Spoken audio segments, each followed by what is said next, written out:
Assalamu alaikum everyone. Bismillah, alhamdulillah, salatu wassalamu ala rasulillah. Rabbi shrah li sadri wa yassir li amri wa ahlul uqdatan min lisani yafqahu qawli. Allahumma la sahla illa ma ja'altahu sahla wa anta taj'alul hazna idha shi'ta sahla. Assalamu alaikum everyone. Welcome to this Zakah Simplified webinar with National Zakah Foundation. Jazakallah khairan for joining this beneficial program, inshallah. So we got brother Naeem here, you can see. So we got two speakers from NZF. Brother Naeem, who's on the screen, he'll be before. Yeah, say salam, brother Naeem. Salam rahmatullahi wa barakatuh. Yeah, so he'll be with us for 20 minutes, inshallah, to run through the background of National Zakat Foundation, and then around 6:30 we will have brother Iqbal, who is the CEO of NZF. He'll be joining up at 6:30 to take your technical questions relating to, or burning questions relating to zakat and zakat calculations and all that. So so without further ado, so brother Naeem, I think he's new to NZF. He tells me he's has a background is, I think, charity consultant and a change maker. He's been involved in various, I'm just reading his bio, entrepreneur, visionary, and a change maker dedicated to helping you win big on your next project. That's all. Yeah, born in Huddersfield and raised in Glasgow. And you'll find him, mix up his. He has a passion and purpose, tenacity. Yeah. Let's forget all that stuff. Let's just get into it, man. So, do you want us to? So, do you want to give a bit of a background about NZF? And Bismillah ar-Rahman ar-Rahim. Firstly, just everybody who's watching, if you've got questions, please do feel free to put them on the chat, inshallah. If I can answer some, I will. But Iqbal will definitely, the CEO, who's one of the founders of the National Zakat Foundation 10 years ago, he'll definitely answer all your questions on the fiqh of zakat, calculations, anything. Actually, he's on another webinar just now that started at, I think it started at 4 o'clock and it's still ongoing. But he should be finished in the next 5 minutes. I think there's like 86 questions, sorry, maybe 86 plus email. There's over 100 questions. So, you know, he's really got the brunt of it. National Zakat Foundation, Bismillah ar-Rahman ar-Rahim. So my own background, as you mentioned, you know, I was born in Huddersfield. I've lived in Glasgow for the last 40 odd years. I spent a lot of time in London for the last 12 years. And I have worked with, I think, every possible charity at a different level. Alhamdulillah, I've been very fortunate this year to be given the chance to work with the National Zakat Foundation since January. So I am quite new to but although the funniest thing is that when National Zakat Foundation was first set up in 9-10 years ago, I was the first fundraiser which was held in Manchester under a Concorde, which has been decommissioned. And at that time, I do remember that we were raising money specifically for a women's unit for victims who were sadly sisters who were victims of domestic violence. So NZF initially was set up on the back of a sister who came to Islam. She was in a lot of financial difficulty, but she couldn't turn to anybody who was willing to help her. And sadly, she ended up committing suicide. And on the back of that, a few brothers and some of the founders got together and realized that there was a need within the UK itself that people needed help. So we started to look at the principles of zakat and realized that zakat should be given locally and pooled together to try and address these issues. And look, you know, subhanAllah, we always receive WhatsApp messages from people, this sister, that brother is in debt, this sister has been kicked out of our house. You know, where are they meant to go for help? And sadly, that's help sometimes is not available through the various government schemes or universal credit. And if it is, it's not enough. So, you know, we need to realize that our brothers and sisters are in a similar situation as anybody else might be elsewhere. Only the fact that somebody lives in a house doesn't mean they've necessarily got food on the table, doesn't mean that they're not in debt, doesn't mean they're not going through issues. And if you go onto the NZF website, you can see some of the impact stories of the people that we've actually supported and helped out to date and the kind of situations they go through. So initially, you know, we were set up on that basis, and alhamdulillah, we've managed to galvanize that message to people across the country, and now we're in 5 different countries looking at issues locally. And sadly, the current COVID scenario has actually lent to justify the reason that we need to give zakat locally. And we see sadly so many people who are living on a day-to-day basis. Many people, alhamdulillah, are very fortunate. They have a monthly salary. Many will, inshallah, come out of this COVID scenario hopefully still healthy financially and get back to work. But equally, 50% of Muslims are already living under the poverty line. And you might find that difficult to believe because we don't see that on our streets, when we're out and about. But it doesn't mean that behind closed doors, those people are not struggling. And this is not a figure that National Zakat Foundation has plumped up out of the air to say, by the way, 50% of Muslims are living under poverty. These are statistical figures from various charity commissions, various social organizations, social impact organizations. And we know, for example, that Pakistani children, Bangladeshi children fare the lowest in their schooling. We have the highest number of the prison population is nearly 13% of them are Muslims, yet outside in the UK, we're only 3% of the population. There's a big imbalance. We look at mental health issues in our community, health issues generally. And sadly, under the COVID crisis, many people who were in low-paid, low-skilled workers, Uber drivers, people working in takeaways, they've literally, from the day lockdown started, have struggled.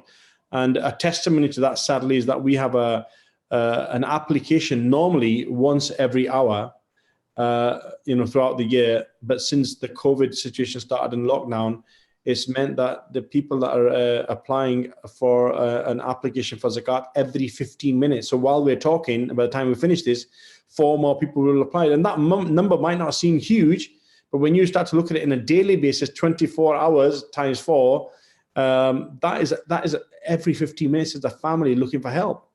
So that's basically where we are at the moment. Alhamdulillah, we've had as I said, sadly, we've had an increase in number of people applying, but alhamdulillah, equally, we've also had a fantastic response from our community, from businesses, from organizations, from individuals like yourselves that have realized that, that there is a massive issue here. And some of us here might actually be feeling it as well. So we've had a good, subhanAllah, 33% increase in people giving zakat locally. And whilst I also, support other charities fundraising for international issues, I think we do need to start looking at the challenges here in the UK. And zakat is without a doubt, one of those principles that we need to look at. That's great, brother. So I just want to drill you a bit more on the zakat being locally given, that aspect of it. So living in a Western country like the UK, in London here. So one of the, misconceptions, so whenever we talk about zakat, generally, like I'm saying, my experience within my community and others is, okay, there are much more deserving people elsewhere, in developing countries, Africa, and then whereas here, you have the welfare system to help people. So that's one of the common response I get, people can get help. Why do we need to worry about zakah here? I think there's 2 or 3 different principles to look at. I mean, if my family is originally from Pakistan, and if I look at, I know Pakistan has many issues. I see a lot of poverty, but equally, I see a lot of wealth in Pakistan, and I don't believe everybody in Pakistan is paying their zakat. That's frankly how I'm going to put it. I don't believe people in many of the countries that need help are not paying their zakat, number one. And secondly, zakat is a duty that Allah has granted upon us. And if we look back at, in Sharia and many of the principles of zakat, they should be given locally. Now, what that lends on to the fact is that it means we're not generous enough to give our sadaqah and other means of charity to support those other issues. What is happening on our own doorstep?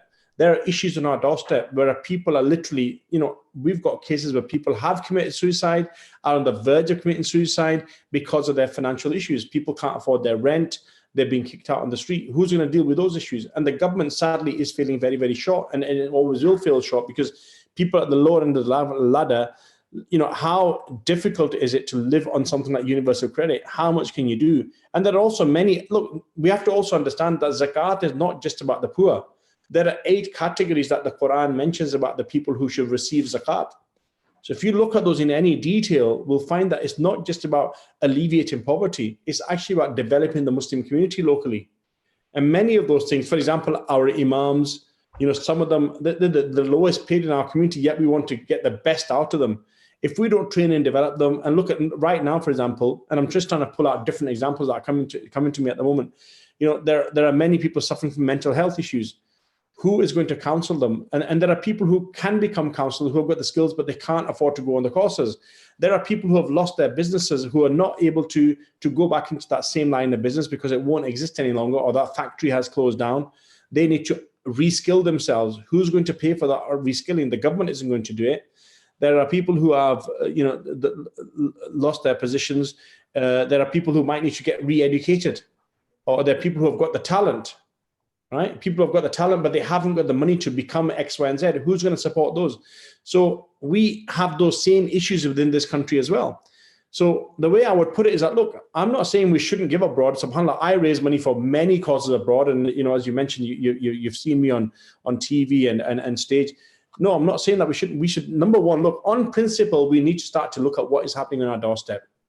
And at least start to realize that some of our zakat, if not all of it, belongs on our doorstep. So let's just get that principle straight. Second thing is, and zakat, we have to understand, is a duty. It's not a donation. It's not charity. Zakat is a duty per the Quran. It's like our prayer. It's like our fasting. It's like going to Hajj. It's like giving our shahada.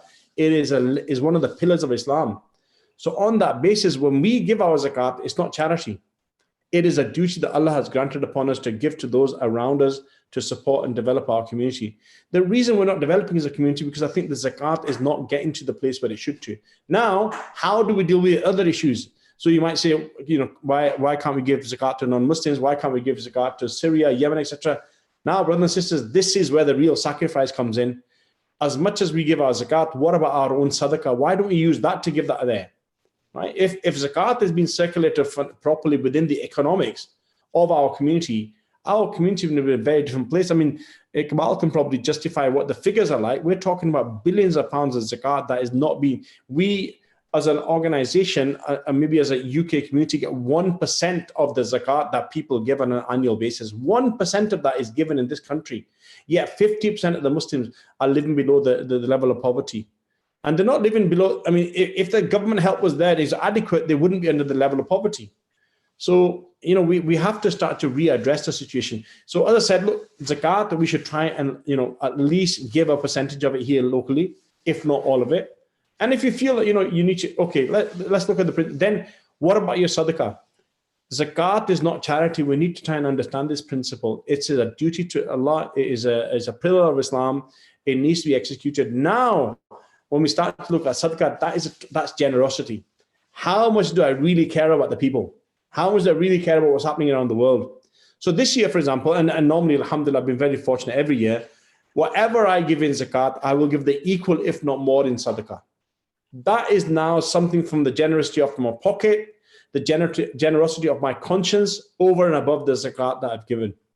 So, I think we need to balance the books. We need to realize that we have issues here, and zakat is that particular solution. And that's not to say that we don't start helping other countries, but equally, I will also say that there are many countries, maybe Syria is not a great example because sadly, it's on its knees in a very difficult situation, but the likes of Pakistan, let's say the likes of India and many other countries where there is poverty, but equally there is wealth that is in abundance, and zakat is not being looked after properly in those countries. It's been put into offshore accounts. People aren't giving it. I mean, I know of practices where people in Pakistan, where the banks traditionally used to, take the zakat out, they will actually take the money out of their bank account before the zakat date so they don't have to give zakat. It's like somebody not praying. That's how serious the issue is. So there are countries that need to be looking after themselves a lot better than what they are. We can certainly give our sadaqah there, but okay, let's at least come to the halfway point of actually accepting the fact that there is a massive issue here. And that, is being shown. And this is just NZF I'm talking about, that's given an application every 15 minutes. As a fundraiser, I'm on a number of fundraising platforms, and the amount of work, alhamdulillah, Muslim charities have done since the COVID crisis has been absolutely phenomenal. They are out every single day, let alone trying to raise money for overseas causes. They're actually out there every single day as fundraisers, collecting, buying food boxes, getting them donated to give out to people in this community. And we are meant to be the developing world. So, you know, every post that we see, we've got some volunteers that are fundraiser giving food boxes here, giving food boxes there. How many WhatsApp messages do we get where somebody, subhanAllah, is in need, you know? And that's just the one that I get. Brother, this sister has, you know, and even to the point that some brothers and sisters that we're part of one particular WhatsApp group where we actually put in X amount every single month just to put aside for those kind of cases as a personal commitment that we've made from our zakat and sadaqah to support people who are not going to be sadly looked after by some of the major charities. They're going to really struggle. So I think we need to start to realize that the problems that we're facing are because we're not using zakat properly, whether it's in the UK, and there's countries out there that aren't doing the same as well themselves within their own particular terrain. And Pakistan, as I said, because I come from there, I know that the wealth in Pakistan, without a doubt, if it was equally distributed, if everyone in Pakistan or in this country gave their 2.5% where it's due, I think we'd be in a very, very different situation. And alhamdulillah, we've seen that. Look at refugees that come into this country. There's another example in my head. Refugees that come into this country, they're not looked after by the government. There's a minimum as to what they will get. But we have helped some of them get retrained. Let's say there's a doctor from Syria who came. He couldn't practice his particular profession here in this country unless he got retrained. Who was going to pay for that retraining if it wasn't for zakat? So we gave zakat to help that individual retrain. Now he is a doctor in the NHS and he's able to fend and look after his family as he was able to do previously. Otherwise, he'd be sitting in a house with no furniture. There's another thing, furniture. Sometimes we have so many people come who've been given a house, by the council, but they don't have anywhere to, they've got no trimmings, no furniture. There's no food on the table. So, we're getting these cases every single day. So there's definitely a problem in the system. And alhamdulillah, over the last 10 years or so, we've distributed around 50 million pounds worth of zakat. And this year, as I mentioned, because of the COVID crisis, we've highlighted the fact that there's a need for zakat. So number one, not only have more people applied for it, and 99% of people that will apply for it have, alhamdulillah, put their application in. We've looked at it and to be honest, just on this note, I just want to mention something. Knowing the charity sector very well, alhamdulillah, may Allah bless them all. They do some fantastic work. I love each and every one of them. Sadly, many charities have furloughed their staff. Some will sadly lose their staff because of potential downturn in income. National Zakat Foundation is the only charity I know that's actually recruited staff. You know why? Because the number of people applying is so high, we're trying to deal with the backlog. And inshallah, hopefully we'll turn that around. So, there is a massive need and people are looking for that help, subhanAllah. Okay, Jazakallah khairan, brother.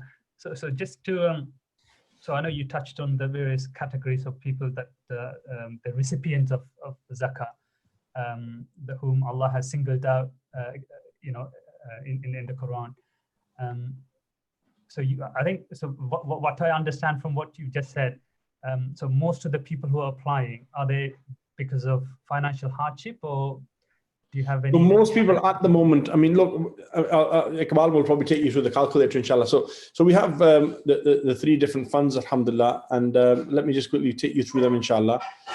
So there's four different funds, bismillah. So first of all, the Hardship Relief Fund, and this is where people are literally living hand to mouth, right? So subhanAllah, we're talking about people who sadly, they're in a situation where they can't even pay their bills, right? They don't have food, they can't travel, they don't have clothing, they might be in debt, and it could be, an ongoing debt with their utility bills, so in effect, we become a Muslim Citizens Advice Bureau where not only will we work with a number of partners to try and help to resolve the issue, but try and deal with that cash flow and get them back on their feet. So the Hardship Fund is something that a lot of people are applying for at the moment. So when you give zakat via the National Zakat Foundation, so there's two ways. Once you've calculated your zakat, we will first of all automatically allocate where we need the zakat most. So at the moment, 70 to 80% we need for the Hardship Relief Fund. These are people who are trying to get by on a daily basis.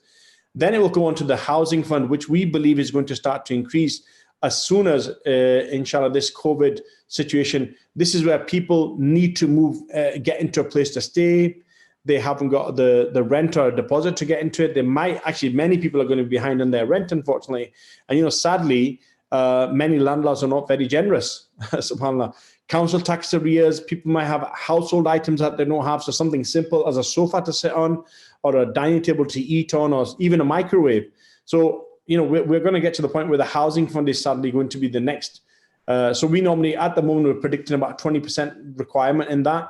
And then there's the work fund, which we, again, if you go to the website, this is where somebody might have to retrain themselves to get back into work. So a training course fee. So these are people who are already living in difficult circumstances. And in order for someone to get to work, let's say they were a chef somewhere, that restaurant's now shut down. They can't find work anywhere else. They want to try their hand at, I don't know, being an Uber driver for argument's sake. They might not have the necessary fees to try and get into that particular business. I mean, subhanAllah, I know of a close friend of mine who approached me, and I thought he was doing very well. And this is, just last year, on a tailor of last year, who sadly, he's been out of work. He said, look, I just want to tell you something personally. He said, the situation is so bad in my house. I'm 5 months behind in my mortgage arrears. There's no food in the cupboards. And I was so saddened and ashamed that this is somebody who's close to me, but I never sussed that out. So he said, look, I need a loan. This is from me personally, not from National Zakat Foundation. I said, what do you need? He said, look, I'm looking for, about £12,000 to try and buy a car and then get set up as an Uber driver, because that's the only way I think I can actually survive. So I gave him something, and a few other brothers did. And inshallah, I mean, I think at the beginning of the year, he set up in business. But again, if I wasn't there, where would he turn to? He's not going to get that kind of money from the government. So it may be a case that we need to give them some tools or equipment to get back into work. There could be qualification conversion fees, as we spoke about the refugee doctor. And finally, there's the education fund, where somebody is looking to, look, within our community, we've got some very talented people, alhamdulillah, imams, scholars, psychologists, media, you name it. But sadly, because of their financial background, they're not actually able to fulfill their potential. And one of the aspects of zakat is to develop our community. So we may be able to help them to go into a course. We may be able to give them their fees to try and get graduation and learning resources or books. And again, there could be children from a certain family that have difficulty getting access to, university, for example, because they can't afford it. So again, all of these individuals are around us. They're next door to us. We walk past their houses every day. They're the ones on the WhatsApp message, anonymous sister looking for this, anonymous brother looking for this. Those are the kind of cases we want to formalize them and get our community to start giving locally to support those individuals. And they have come to light in the hundreds and thousands, unfortunately, on the back of COVID. And that's the reality of what's happening on the ground. It means that people are living on a day-to-day basis, not on a month or a year-long basis. So COVID, the lockdown started 23rd of March. And about 3-4 weeks afterwards, we started to receive applications every 15 minutes.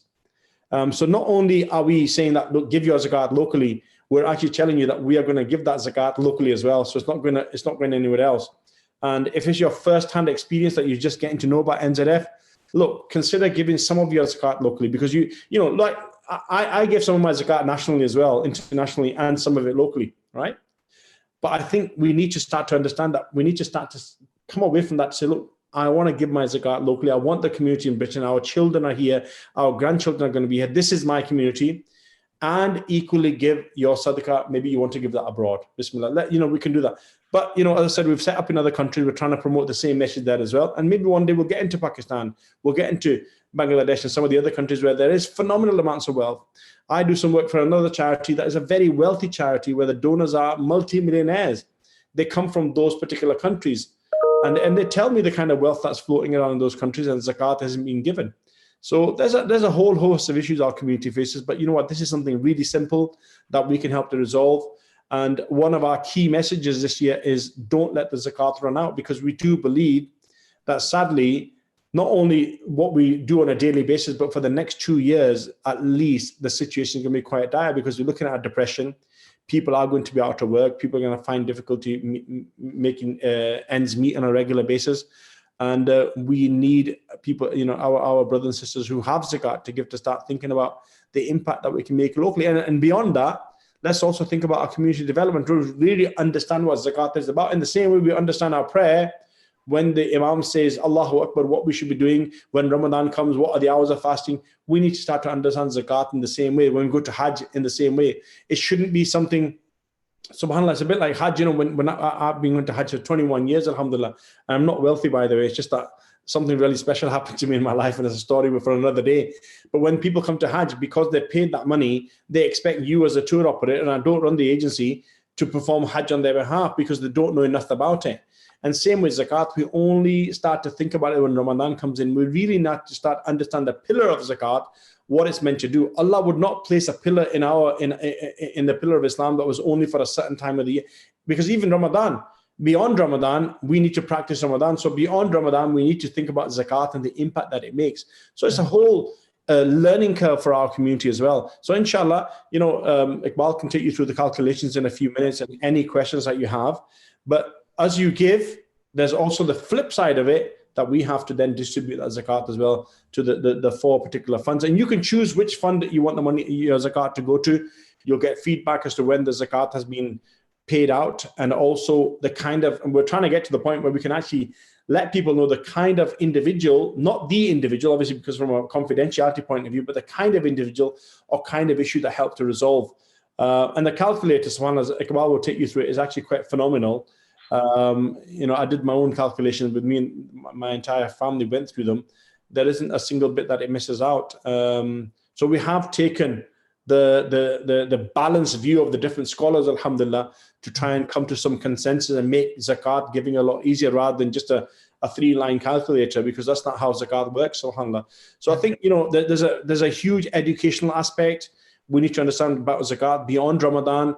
We need to understand the impact zakat makes. And obviously, Iqbal will take you through the nitty-gritty of trying to make sure we fulfill our duty this Ramadan, inshallah. Yeah, I can see Brother Iqbal on the call. So alhamdulillah. Perfect timing. Jazakallah khairan, Brother Naeem.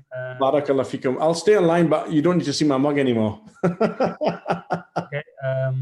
Okay, so I'll give a brief intro to Brother Iqbal. So I'm sure we have people who are new to NZF. Not many people probably know. So let me get Brother Iqbal's profile. So Brother Iqbal, if you can say hello. Assalamu alaikum. So can you hear me? Yeah, I can hear you. Can you see me, by the way? Yeah, I can see you. All right. Now I was just on another call, and there was problems in me being seen, so that's fine. Okay. Okay. Yeah. So this is Brother Iqbal Nasim. He's the CEO. He's the face of NZF since it was launched in 2011. He's been leading it and taking NZF, I think, from subhanallah. I've seen it. I've been following NZF since its inception. From Mercy Mission. Yeah. So it's, I think, an amazing thing. So before joining NZF, Brother Iqbal has worked in investment banking in London for over 5 years as an equity research analyst, and he holds a MA in economics and management from Cambridge University, where he was a president of the Islamic Society. He holds an MSc in voluntary sector management for CAS Business School. Iqbal has been the transformational potential of Zakah when it's properly institutionalized. He has spoken extensively about Zakat and NZF across UK and presented to international audiences, notably at the Global Donors Forum, convened by the World Congress of Muslim Philanthropists and World Islamic Economic Forum. So without further ado, I'll all yours, Brother Iqbal. Okay, Jazakumullah khairan. So Bismillah ar-Rahman ar-Rahim, Alhamdulillah, wa salatu wa salam ala Rasulillah. So I understand that my role here is to just say a little bit about the calculation of zakat. I appreciate we don't have that long, so maybe what I'll do, I'll just do a very basic sort of summary of the main things that need to be kind of looked at, and then perhaps if there's any questions, then happy to take those questions. Okay. Yeah. So before you just start, I'll just remind everyone. So brothers, sisters, if you have any questions, any burning questions, you can either, you can ask. I can unmute you, or you can use, type your questions in the chat box. Okay, go on, brother. Sorry. Yeah, no worries. So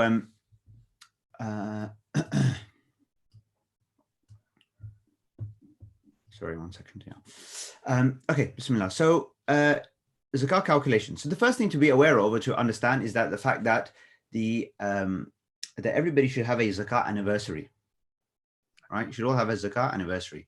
What do I mean by that? I mean like a day in the Islamic calendar, in the Islamic year, on which you calculate and pay your zakah. All right, which you calculate and pay your zakah. Now, I first of all calculate, but then the second point is that it's actually your payment deadline date. So basically, it's like, obviously the years go by, right? Each year, the day you pay your zakah or the date you're supposed to calculate your zakah represents like the last day of your Islamic financial year. Okay, like the last day of your Islamic financial year. So a year goes by, you earn, you spend, you do what you have to do. And then this particular day comes, you make an assessment of your situation and you pay your 2.5% and you move on. So we need to have this specific date, because if we don't have this date, then just to say, oh, I'll pay in Ramadan or pay on this time or that time, it's too vague. We need a specific date, because obviously we all sit down to calculate our zakat at some point in time. So the question is, which point in time, right? Now, to cut a long story short, I mean, I'll keep it brief for now. And if there's more questions, I can take them. But if you don't have a zakat anniversary, then just choose a date in the Islamic calendar and stick to that date going forward. So even if you want to do your zakat in Ramadan, just stay with that date choose a date and stay with that date going forward. So, you know, where are we? So today's what, the 24th, right? 24th of Ramadan. So let's say, okay, fine, you want to pay your zakat tomorrow, or, you know, yeah, tomorrow, let's say, or tonight. Then you say, okay, fine, 25th is my, say, anniversary. So say after midnight, whatever today, or after Maghrib, right? 25th of Ramadan has come in. So now I will assess my affairs, see my situation, and depending on all my current sort of situation, I'll calculate and pay my zakah. All right. So that's an important thing just to be aware of. Now, after that, what are we looking to actually include? Yeah. What are we paying zakah on? Mostly it's cash. Okay. And cash waiting to happen in whatever form you have it. Okay. That's pretty much what, when I say cash and cash waiting to happen. Okay. So when I say cash, I mean cash, all cash. It doesn't matter where you got the cash from. And it doesn't matter what you're intending to do with it. Include your cash, whatever cash you have today on this date. So this whole thing about I have to have had this cash for a year. No, you have to have had cash for a year, some cash for a year, but you don't have to have had all cash for a year. Whatever cash you have today on your anniversary, that's what you include. All right. And then there's cash waiting to happen. What do I mean? For example, you've lent somebody money and you're expecting them to pay you back. You include it. You have bought stock in a business to sell, right? You include it. It's current value. Yeah, this stock you've bought to sell, that's cash waiting to happen. You've bought shares in order to sell those shares, right? Cash waiting to happen. So you include it, right? At its current value. Obviously if you have like foreign currencies, cryptocurrencies, right? The pound equivalent or pound value, yeah, you include it today. So all of these things, so receivables as well. I've sold an item. I'm waiting for the money to come in. Your cash waiting to happen. You understand me? So this is important. So these are the principles, right? So we look at those things and the cash waiting to happen.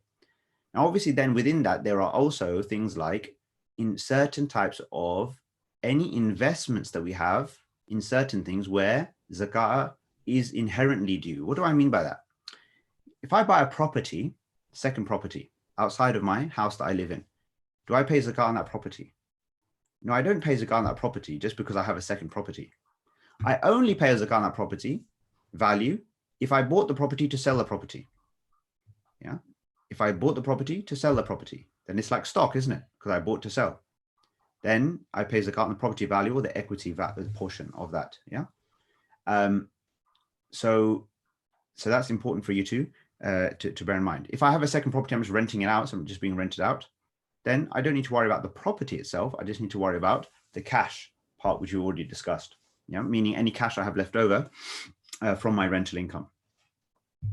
So that's that. But if I have shares in a business, if I have shares in a business and my intention isn't just bought to sell, but for example, might be dividend income and other things, right? Then the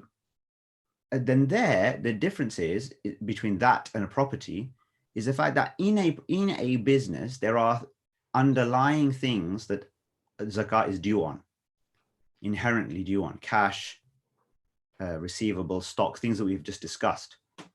So if a business has these things and I have a share in that business, then I need to pay my proportionate share, right? So then we need to do an assessment of the zakat that's due on this business, on the assets of this business, right?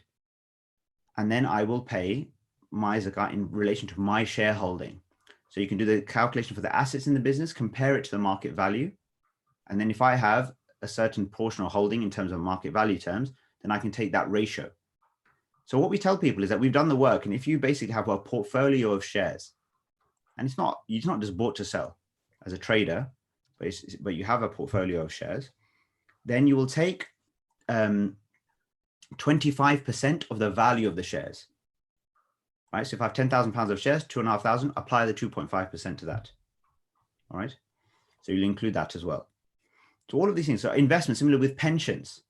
Okay. I can't access the money, but if it's a defined contribution pension, a private pension scheme, I have assets being invested for me and I own these assets. Yeah. This is my wealth. So I will include it, but again, not the whole thing, 2.5% the whole thing, but it depends what's being invested in. Right, again, on our website, so nzf.org.uk, if you look at the calculator on the website, then it shows you all of the different pension schemes, and you can select a type of pension and the value, and it will automatically sort it out for you. All right. So these are things that need to be included. Obviously, gold, silver is a discussion. Some people, the majority say that if you have gold and silver that you are using, yeah, you have it as a personal use item, then you don't include it. But the others say, no, you include it regardless. So you have to make a choice there. Many people like to be cautious and include it anyway.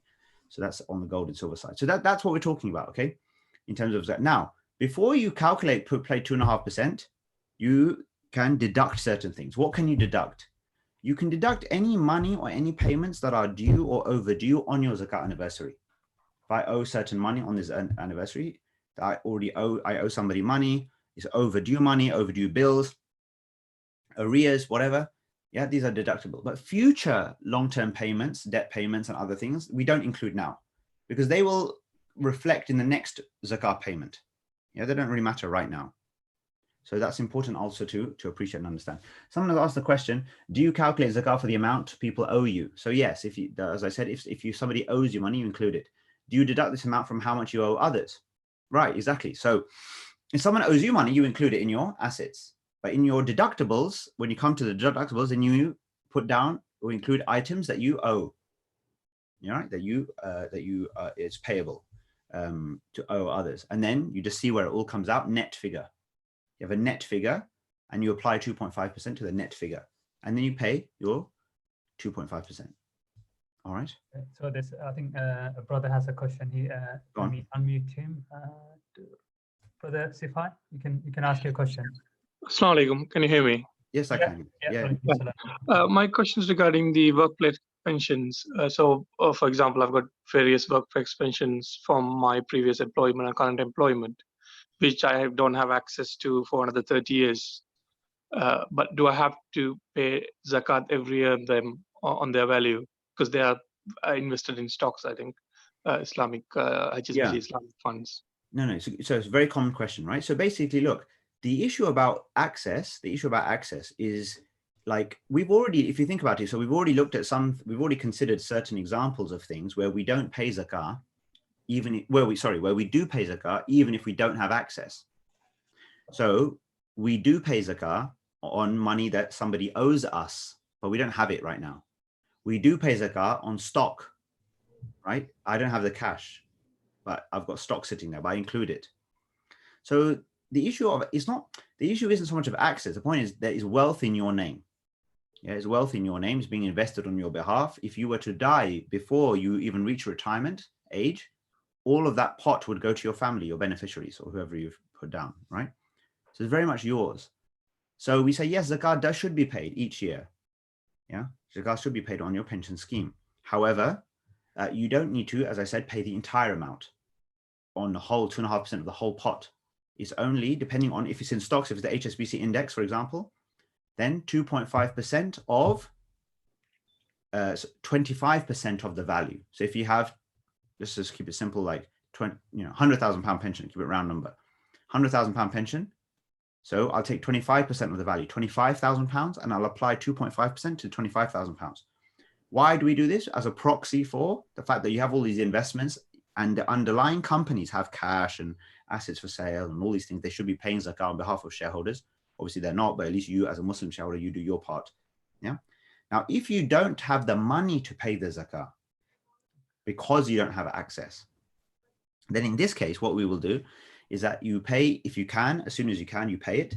Otherwise, you can wait until you can access it, then you can pay for the previous years, right? But obviously, that's not necessarily going to be like a wise thing to do for every year. Some years you may have to wait, yeah? But as much as you can pay prior or beforehand, the better, because obviously by the time you have access, you now need to pay all this zakah, like it will be probably a very, very significant amount by then. So that's something to bear in mind, that that's the principle of it. I hope that's clear, but if there's more questions on that, you can please ask.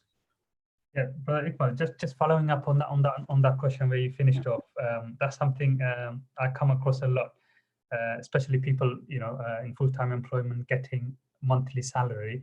When they come to the zakah anniversary, they don't have money to. So one of the things that you is can there do, an opinion on saving up monthly? So when you get your salary. Well, I was going to say, yeah. So that's what I was going to say. A practical way to do this, you don't, you can pay zakah on any day of the year. The important thing is that you calculate it once a year on an anniversary. So you can pay zakah in advance of an anniversary. So for example, let's say, for example, my date is 25th of Ramadan. So tomorrow I sit down, calculate, pay, done. I will then think to myself, roughly speaking, let's just say my zakah was £500 as an example. So I say, well, okay, it's a lot for me to pay in one go like that, £500. So maybe what I'll start doing is I'll start paying £20–30 a month. Yeah. Now that I've started to pay £20–30 a month, next year I've paid, let's say £30 a month, so £360 or £330, whatever, depending on how many months have elapsed. That now I have paid £360. I've only got 140 left to pay. So if you spread it out, usually that's easier. And then you're paying zakah regularly throughout the year, right? And then you just come to the calculation, how much have I paid already? Then if there's any balance, you pay. If you've overpaid, you can actually carry it forward as well. So if you overpay, whatever you've overpaid, you can carry it forward to your next calculation. So you can pay zakah in advance for up to 2 years if you want. Yeah. So sometimes there might be fluctuations. When you have money coming in, you are actually, I want to pay some zakah, pay zakah, pay zakah. So that's a good thing to do sometimes if you have volatile situation, right? And then you can do that. And another thing is I should mention that if you are salaried, you can also pay your charitable contributions to registered charities through payroll giving, right? What does that mean? It means that that your contribution to a registered charity can be deducted at source before income tax is applied. So that also means that from an efficiency standpoint, it's an efficient way to pay as well, right? So you're still paying it from your money, but you're paying it at source. You're electing to pay at source before other taxes are applied. So that's a way also to ease the burden on you if it is difficult for you to pay, so for example, on pension or just generally speaking. So these are various things that can be done. Yeah, I think that's seems to be a good solution in terms of easing the burden, Yeah. I mean, look, obviously I should say, I know we're using the word and we're using it in a certain context, we should we shouldn't see, obviously zakah, we shouldn't see it as a burden, right, in and of itself. Obviously, just practically, the fact that you might be presented with a zakah liability that is difficult to pay as a one-off payment, then we can ease or smoothen that out, make it easier for ourselves. And you know what, there's something nice, I think there's something quite beneficial about paying zakah throughout the year, even though you might only come to calculate it accurately at one point in the year. It just makes the pillar a bit more alive for us on a more of a regular basis as givers. Whereas oftentimes, it's like a 10-minute job and then we're done and we don't think about it again. So there are benefits in that as well. Okay, so another brother has a question. Brother Munfais, yeah, go on. Yeah, Assalamu alaikum, brother. On the same point, just a continuation, you just suggested to set aside as an advance against your annual calculated, amount that is going to be liable. Yeah. There is another view by some scholars, I think, of calculating on a monthly basis for those who work on a salary basis, they are getting some money. So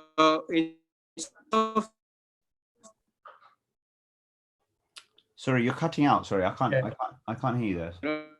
Brother Muntaid, you're breaking some up. scholars suggest take out normal expenditure and work out 2.5 per the year for the calculation. What is your view about it? Yeah, so it's interesting. So I think I've understood your question. So some people do say that you pay zakat when the salary comes in. Yeah, it's a very minority opinion, to be honest with you, to my knowledge. Now, in this particular case, yeah, like as in, the point is zakat is understood as a wealth calculation, not an income calculation. Yeah, typically speaking, zakat is understood as a wealth calculation, not as an income calculation. So you can't look. Let's say it like this. Let's put it like this. Yeah, that if that's something that you would like to do, because every time your money comes in, for example, you want to pay a certain portion, and that's a way to help you spread it out, and it gives you a certain discipline or a way to do a fixed amount relative to your salary, then you do it. But the point is that when you still do this once a year calculation, once a year on that day, you do your calculation, my balance sheet, what's my situation today? Yeah, you make your calculation, and then you can look at the payments that you have made and then see how much is left to pay, if there is anything left to pay, or if you've paid more, you can carry it forward. So I think there's a kind of there's a hybrid approach, yeah, which is that do that if you want to do that on a monthly basis as a proportion of your salary, for example, but don't ignore the annual calculation, which is a wealth-based calculation, which seems to be the majority view or understanding that, generally speaking, zakat is a wealth calculation and a point-in-time calculation. So I hope that's clear.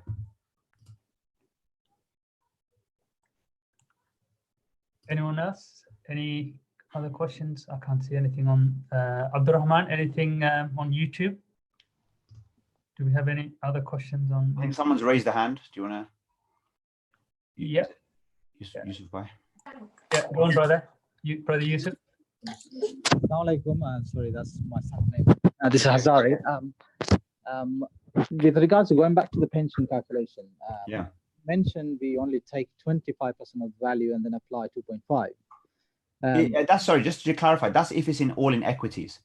Yeah, all in equities. Yeah. Why, the issue is that, for example, if I have a SIP, I can hold cash totally. If I'm invested, then I'm paying less zakat than if I'm holding cash within a pension wrapper, for example. Yeah, if you're invested, you're paying less zakat than if you're holding cash. That's correct. Why is that? So for me to understand. Sure. So the reason is because maybe I'll mute you while I answer the question, if you don't mind. Yeah, just if you don't mind, so I can hear myself clearly and others can hear.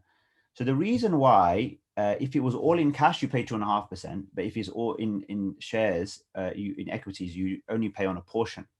The reason is because you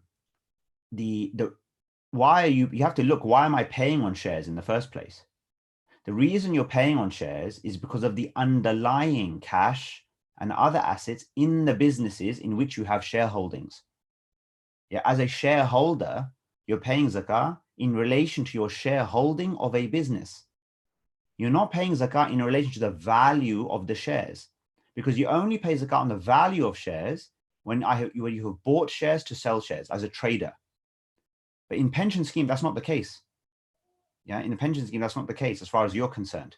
Yeah, it's a long-term savings product, fine, but you're not actively buying as a trader. You understand, yourself, as far as you're concerned, relative to this entire pot. But are you a shareholder, default as a shareholder? Yes, you are. So you're paying in relation to the proportionate shareholding, relatively speaking. So in this particular case, that's why we look at the underlying. So what we have done, we've gone through various indices, yeah, meaning all of the stocks, companies listed on various indices, and looked at the balance sheets and compared rough, make a zakah proxy for what would the zakah of this company be, where was it if it paid zakah properly, and then compared that to the market value of the company. And then you obviously have a whole range of figures, right? And so for us, 25% is a reasonable, safe proxy for you to use if you have a portfolio of shares to represent the payment that you should make underlying. So it is different. The treatment of cash and the treatment of shares in this case is different because the reason you're paying zakah is different. Yeah. So in a sense, you are paying 2.5%, right? You're paying 2.5% of not the share value, but 2.5% of the underlying cash and stock and everything else in the business, because that's why you pay as a business shareholder. Yeah. So hopefully that's clear. Yeah. So I'll give just to elaborate this a little bit more. Like, you know, let's say if I've got a property, yeah, property has a certain value. Now, just because I have a property and the property has a certain value, I'm not paying zakah on the property value just because it has a value. I'm only paying zakah on the property if I bought the property to sell the property. Yeah, because if I bought to sell it, it's like stock. Yeah, then I pay on the equity that I have, or current equity. But if I just have it, if I just happen to have the property and I'm either literally, if it's just sitting there empty, right, second house, just sitting there empty, or I'm renting it, whatever, but the property itself inherently is not subject to zakah. Whereas in shares, you have shares in a business, and the business itself, there's things inside a business are inherently subject to zakah, and so that's why I'm paying my portion. So hopefully that's clear, inshallah. Is Yusuf, yeah, is that clear? Yeah. All right, cool. Thanks. All right. I think there's another question from Brother Sifan. Sure. Go on, brother. Yes, second question is, you spoke about deductions. I just wanted to clarify about long-term debt. Yeah. For example, mortgages, leases on cars, or even bank or credit card long-term debts that you're on a payment plan or something. Yeah. What about those, inshallah? Yeah, payment plans, like long-term debts where there are payment plans, you ignore deductions. Yeah. Look, remember what we said, the anniversary is like the last day of your Islamic financial year. So basically, for the 12 months that up until this point, all of those payments I've been making, it means that today I'm left at the end of my year, on this was Zakah anniversary, I'm left with cash which reflects the fact that I've spent all this money. So I'm not paying Zakah on all of that, right? So if we obviously we're in the situation today, we're only including cash that we have now. We're not including obviously cash that we had before. So it's effectively already deducting for all the payments I've made. So I don't also need to deduct for all of the future payments, right, as well, because those will reflect in my next anniversary. Yeah. So that's the issue. Now, obviously, because it's debt, and the issue is because it's on a payment plan, you see, none of those lenders can come and claim any of those future payments today, which is the principle of why, even though it is debt, we don't consider it all deductible. Yeah. Whereas in the case of personal loans, for example, or for example, not a credit outstanding or credit card, whatever's outstanding on a credit card today, even if it's not late for payment, but it's outstanding sitting on a credit card, these are deductible because these are things that are gone, basically, right? They're like, they're given, you have to pay. Or with the personal loan, someone in theory, your lender can come and claim from you, right? And obviously we said that the lender includes it on their end, and the person who's in a debt, they deduct it from their side. So that's the reason why there's a difference between the treatment of long-term debts with a payment plan and these other kinds of debts or things. I hope that's clear. There's another question there. Can you see that you pay monthly contribution but not aware of pensions amount, from Brother Salim? Yeah. So look, as I said, so remember, there's only one day you make a calculation. Every other time you pay zakah, it's like an estimation or some contribution.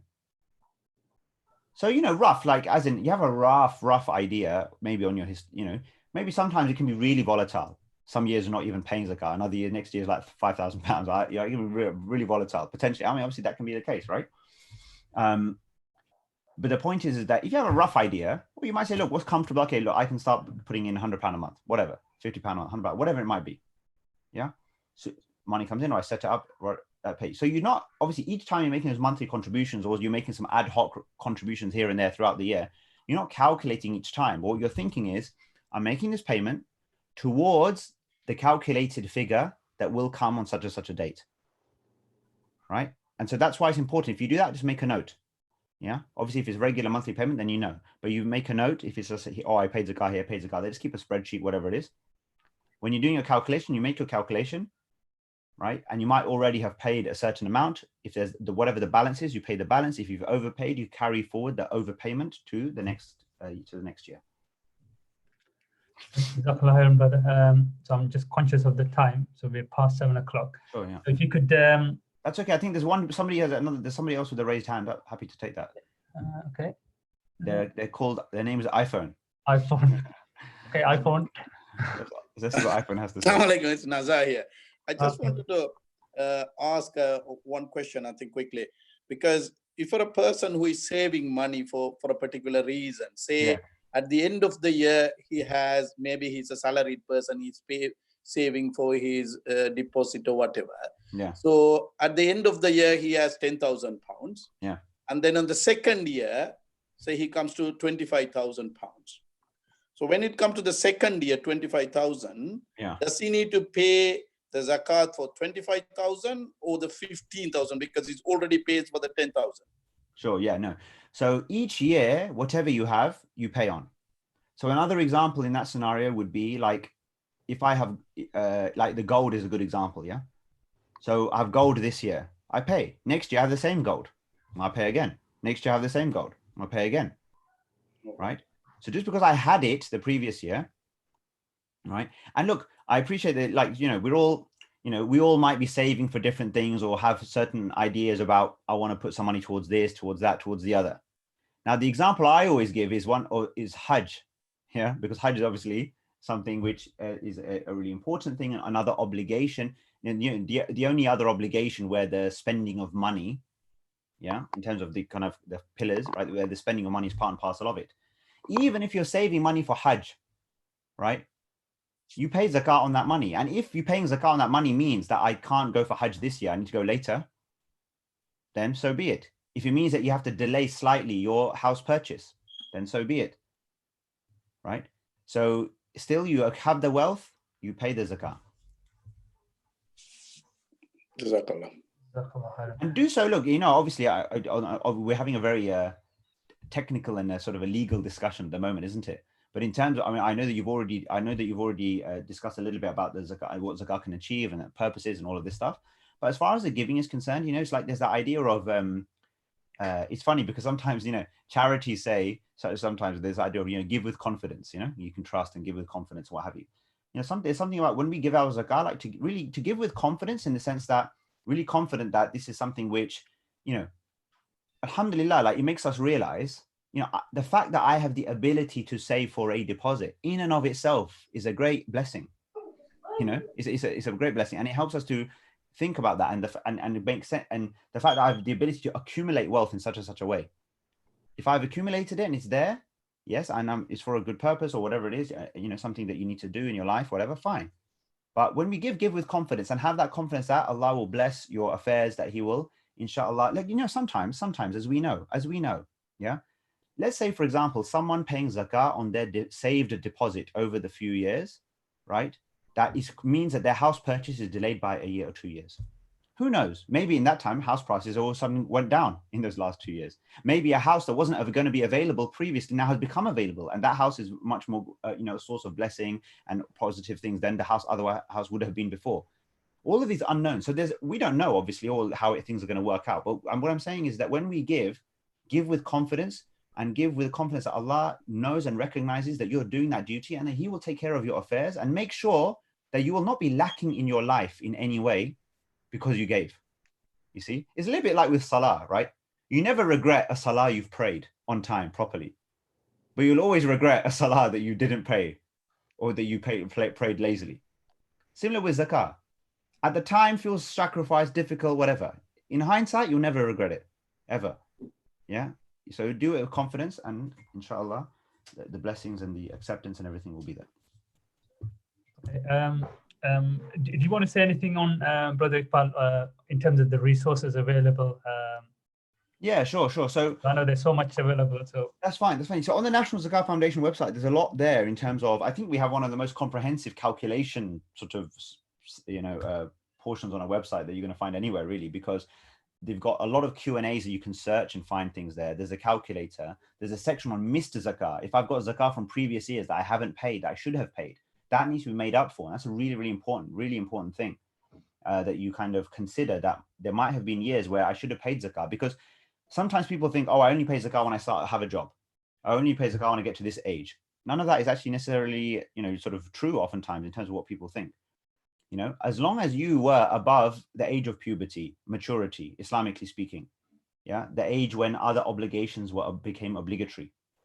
And if you had the money, even if it was gifted to you, or you earned it, whatever it is, you had money that came above nisab, which is obviously a very low figure at the moment, a few £100s, then there may have been zakah for you to pay. So really think through that. Like, is it possible? Wow, okay, maybe between us, I mean, I'm not making an estimation for our ages here, but like, let's say, there might have been, for some of us, a good 20, 30 years that we should have been thinking about our zakah potentially. But maybe we only started doing it properly in the last 10 years. But what about the previous 10, 20 years? We can't just forget about it as if it's, oh, well, whatever, and move on, because that was somebody's right. That was still a duty or an obligation at the time. Now you'll think, well, how in God's name am I going to know what my situation was 15 years ago? I can barely what happened, remember what happened yesterday.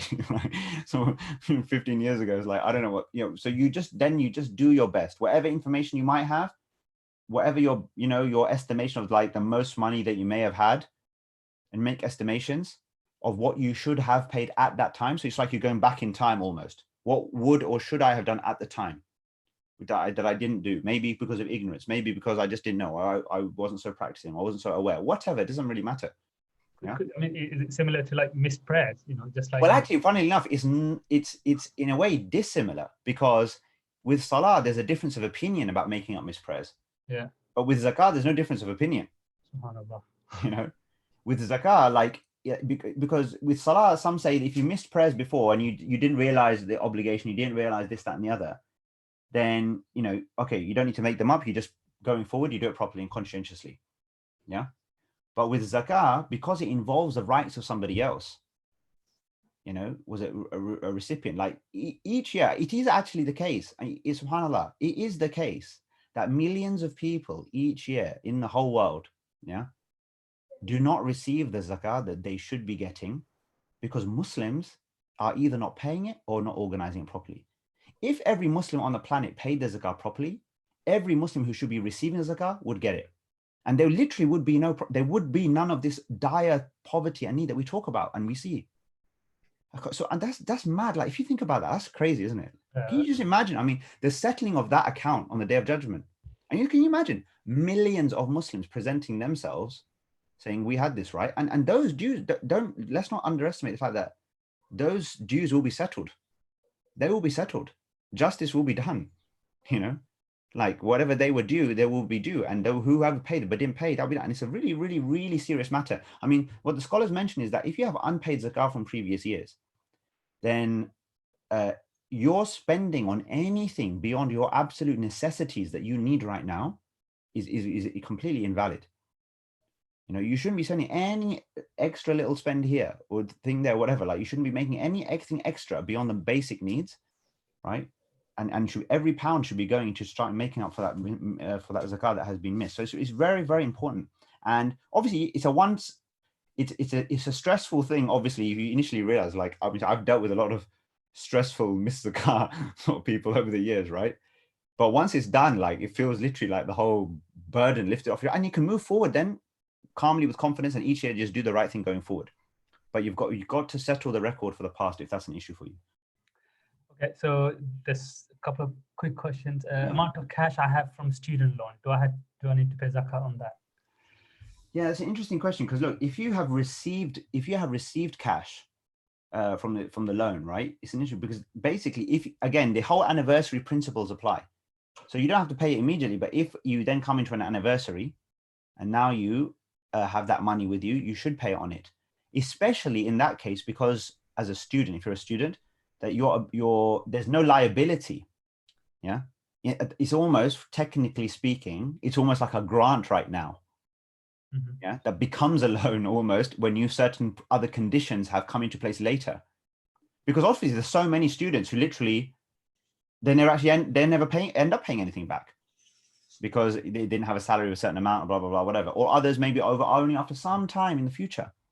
But at the time itself, as a student, this is something which a lot of Muslim students, I think, I also don't quite understand, that you have the money and there's no liability against that money right now. So actually, there is stuff there is something that doesn't need to be considered.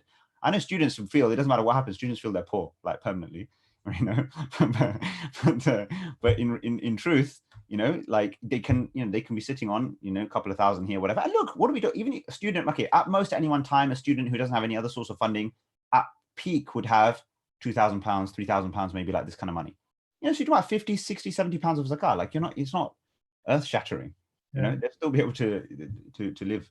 There's a question coming through on the chat. Can I pay zakah for orphans? Of course you can pay. Of course, an orphan but like an orphan isn't a recipient of zakah because they are an orphan. An orphan is a recipient of zakah if they are poor.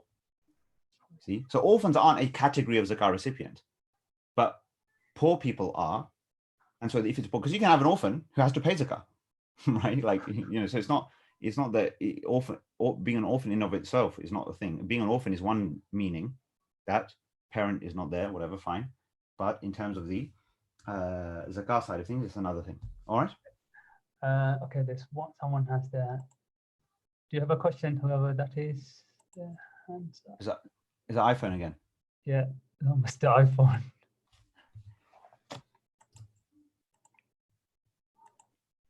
Are you able to unmute, or you can't? I can't for some reason. Okay. Can you? No, I can't do it either. Maybe if brother, if you have a question, put it in the chat. So brothers, okay, I think we're going to wrap it up in 2 minutes. So inshallah, any last minute question or burning question if you have? Okay. Okay, there's another program in 2 minutes, so we do have to wrap it up. And there's no. Oh, you have another program? Yeah. All right, great. Well, you guys keep yourselves busy, huh? It's like webinar to webinar. From webinar to webinar. It's like what do you call it? Like a webinar crawl. Yeah. No, that's been great. Jazakallah khairan. No, Jazakallah khairan. Thank you so much, everybody. May you have blessed rest of Ramadan. Please, look, I would just say, I know Naeem spoke about it. I would just say this. I know that we all have our different practices and things that we've been used to doing as far as zakah is concerned and the way that we see it and understand it. But just really appreciate or understand this, that, you know, the principles of zakah, classically speaking, were the fact that zakah was done together as a community. We paid into a pot, and that pot was used to support the needs of Islam and Muslims in that community, so that people are reinvesting in their community, so that Islam and Muslims are flourishing and growing and becoming stronger where people are. Yeah. Now, for some of you, that's a completely new idea, and you're still thinking, like, what are you talking about? For others of you, you know that, and you're doing that regularly anyway, right? That's been the inspiring thing for me, you know, hearing you say that, you know, the objective or the purpose. Sure, exactly. Because look, if you only understand zakah as personal, private charity, then it's very hard to make a case for why local and this and that. But when you realize it's not personal, private charity, in principle, it isn't. Yeah, it's the way I like to say, it's like a membership fee for Club Islam. We're all members of a club, yeah, and we stick in, and just like with a membership, you pay in, right, and then you deal with all these different things. And the point is, yes, it does indirectly make the lives of all members collectively better, right, and more prosperous, right, not just as an individual level of poverty and stuff, but other considerations too, in terms of the community and how the community is perceived and seen and how it advances and all the rest of it. There's lots more to talk about on that side. Time doesn't permit right now, but I would just say as the very minimum, at least from a, you know, like you when you have investments, you have a portfolio approach, isn't it? Some in shit, some in cash, some in property, some in equity, some in this, whatever. At least at the very minimum, in order that you at least can say in front of your Lord that, look, I lived in this country, in this place. I knew that there were thousands of Muslims in this country who were in real struggle, right? That I did give some zakah towards that. Yeah. I mean, if not doing so is a problem, because it doesn't matter what you do around the world, is not going to excuse us from our certain level of duty we have to people who are right around us. Yeah. And so it just, at least to a certain degree, make sure that you apportion something, right, in terms of local zakah, and that you do your part for those who are, you know, in difficulty, especially at the current time on our doorstep. And Naeem's spoken about that anyway extensively, so I'm not going to elaborate, but that would just be my final, I'm not going to say my request, but I would say my advice. Yeah, because it's not personal, it's not for me, right? It's like I gain nothing left or right from this or that, but I genuinely, like brother to brother, let's say, brothers to sister, if there are any sisters here, that's my personal advice, that you would do that, inshallah. All right, so if we can help with anything else, please let us know. You have our contacts, the website's there. You know, we're here to help with all your zakat affairs, really. So please let us know, inshallah. And thanks again for the opportunity. May Allah bless you all. I'm glad, actually, because, you know, like, I think for most years in the last few years, like, there's all been some Sri Lankan association of some sort that's kind of got hold of me and said, you know, listen, mate, got to come and speak to the Lankans, isn't it? So I was like, okay, right. I'm glad, because this only happened at the last minute. I thought, man, where's the Sri Lankans gone this year? But they're back in force. Obviously, you guys are too busy doing webinar to webinar. That's why you forgot about it. But alhamdulillah, it's good that we managed to do this. So take care. Jazakallah khairan. Yeah, Jazakallah khairan. Okay, brothers, we'll Jazakallah khairan for brother Iqbal and brother Naeem for giving your valuable time for us. May Allah bless you. Okay, so we'll wrap it up. Subhanakallahumma bihamdika ashhadu an la ilaha illa anta astaghfiruka wa atubu ilaik. Assalamu alaikum wa rahmatullahi wa barakatuh.